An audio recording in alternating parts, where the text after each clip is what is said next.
মধ্যপ্রাচ্যে আবার উত্তেজনা চরমে। যুদ্ধবিরতির জন্য স্বাক্ষরিত সমঝোতা স্মারক বা MOU কার্যত ভেঙে গেছে বলে ঘোষণা করেছে যুক্তরাষ্ট্র। ওয়াশিংটনের অভিযোগ, হরমুজ প্রণালীতে বাণিজ্যিক জাহাজের হামলার মাধ্যমে ইরান এই সমঝোতা লঙ্ঘন করেছে। এরপরই যুক্তরাষ্ট্র ব্যাপক বিমান হামলা চালায় ইরানের দক্ষিণাঞ্চলে। মার্কিন সেন্ট্রাল কমান্ড জানায়, হামলায় বান্দর আব্বাস, কেশব দ্বীপ, সিরিক সহ হরমুজ প্রণালীর অঞ্চলের ৮০টিরও বেশি লক্ষ্যবস্তুতে হামলা করা হয়েছে।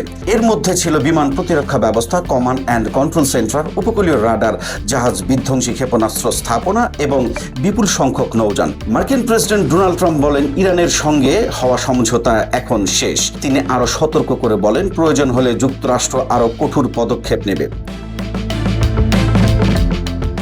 অন্যদিকে মার্কিন সেন্ট্রাল কমান্ড দাবি করেছে, এই হামলার উদ্দেশ্য ছিল আন্তর্জাতিক নৌপথের নিরাপত্তা নিশ্চিত করা এবং ইরানের সামরিক সক্ষমতা দুর্বল করা। পাল্টা জবাবে ইরান জানায়, তারা বাহরাইন এবং কুয়েতে অবস্থিত মার্কিন সামরিক স্থাপনাগুলো লক্ষ্য করে ক্ষেপণাস্ত্র এবং ড্রোন হামলা চালিয়েছে।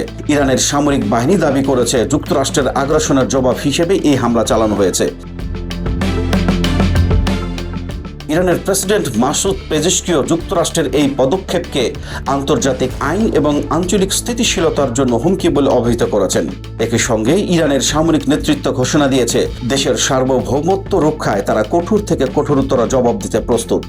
আন্তর্জাতিক বিশ্লেষকদের মতে, নতুন এই সংঘাত শুধু মধ্যপ্রাচ্য নয়, বৈশ্বিক জ্বালানি বাজার, আন্তর্জাতিক বাণিজ্যের উপর বড় ধরনের প্রভাব ফেলতে পারে। বিশেষ করে হরমুজ প্রণালীতে উত্তেজনা বাড়লে বিশ্ববাজারে তেলের দাম আরও অস্থির হয়ে উঠতে পারে।